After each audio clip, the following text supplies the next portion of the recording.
आप art work बनाते हैं तो आपके दिमाग में पहले क्या आता है?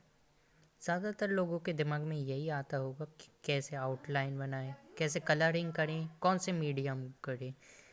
तो आप अगर स्केचिंग में अच्छे हैं तो आप स्केचिंग कर सकते हैं, अगर आप कलरिंग में अच्छे हैं तो आप कलरिंग कर सकते हैं। अगर आपको आउटलाइन के बारे में जानना है तो आपको आउटलाइन करने के लिए हमेशा बॉल पेन का इस्तेमाल करना पड़ता है, क्योंकि अगर जेल पेन अगर आप इस्तेमाल कर रहे हैं तो वाटर कलरिंग अगर आप कर रहे होंगे तो ये हो सकता है कि पानी के कारण आपके कलर जो हैं वो फैल जाए, कलर इंक फैल जाए।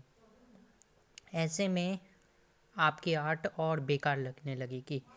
शैडोज़ और लाइट डेप्थ की बात करें तो आपको लाइट सोर्स के हिसाब से आपको शैडोज़ बनानी चाहिए।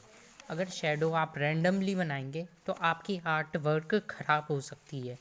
शैडोज़ उस जगह पे अच्छी लगती है,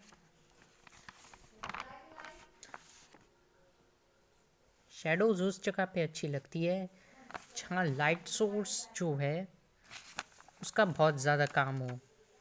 शैडोज़ मसल्स पे अच्छी लगती हैं, फेस की साइड अच्छी लगती हैं। आपको शैडो उस तरीके से बनानी चाहिए जहाँ लाइट सोर्स जा रही हो, यानी कि जैसे आज तक का देख लीजिए, लाइट सोर्स उसके इस तरफ पड़ रही है ना कि इस तरफ, तो हमें शैडोज़ भी इस तरफ बनानी चाहिए। परछाई को उस तरीके से बनाओ कि वो लाइट सोर्स को फॉलो करे। रैंडमली बनाने से बहुत बेकार लग सकती है। आउटलाइन आप अगर बना रहे हैं तो आप देख सकते हैं, मैं कभी कभार ऐसे आउटलाइंस बनाता हूँ, थोड़ी डार्क और कहीं कहीं लाइट, बिल्कुल सीधी। ऐसा क्यों करता हूँ मैं? क्योंकि अगर आप ऐसी डार्क लाइन बना दो, वो एक साथ ऐसे करके ऐसे बना दो, तो इससे ये होगा कि आपका जो कैरेक्टर है वो पतला नहीं लगेगा और वो मसल वाला लगेगा, वो हट्टा गट्टा लगेगा।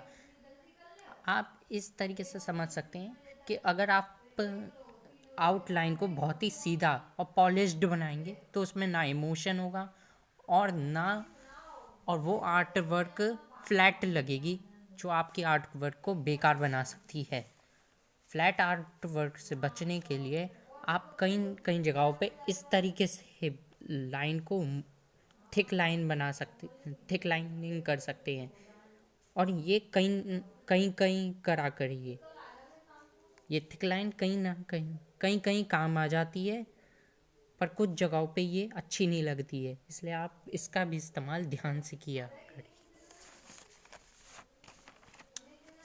कलरिंग आपकी पॉलिश होनी चाहिए, ये आप ध्यान रखिए। लोग कहते हैं पैचेस क्यों आते हैं, फलाना क्यों आते हैं। पैचेस तब आते हैं जब आप अपने आर्ट वर्क में स्मजिंग नहीं करते। आप अपनी आर्ट वर्क अपने आप कलर कर लेते हैं लेकिन उसे ब्लेंड नहीं करते। ये सबसे बड़ी गलती है। बिगिनर्स कलरिंग तो कर लेते हैं लेकिन उसे ब्लेंड या स्मज नहीं करते हैं। स्मजिंग की हेल्प से आप आसानी से ब्लेंड कर सकते हैं कलर्स को, और स्मजिंग इस तरीके से करी जाती है। मेरी बात आप समझ सकते हैं। आर्ट वर्क्स बनाते वक्त ज़रूरी नहीं है कि आपकी आर्ट वर्क अच्छी ही दिखे। ये भी हो सकता है कि रेगुलर प्रैक्टिस ना करने की वजह से आपकी आर्ट वर्क बेकार बन जाए। आपको ध्यान से अपनी आर्ट वर्क्स को बनाना चाहिए। आप कौन सा भी मीडियम इस्तेमाल कर सकते हैं, आप मिक्स्ड कलर भी कर सकते हैं, पर आपको अपनी आर्ट वर्क को ध्यान से और अच्छे से प्रैक्टिस करना चाहिए। प्रैक्टिस से आपको अपनी गलतियाँ पता चलेंगी। अगर आप हाथ नहीं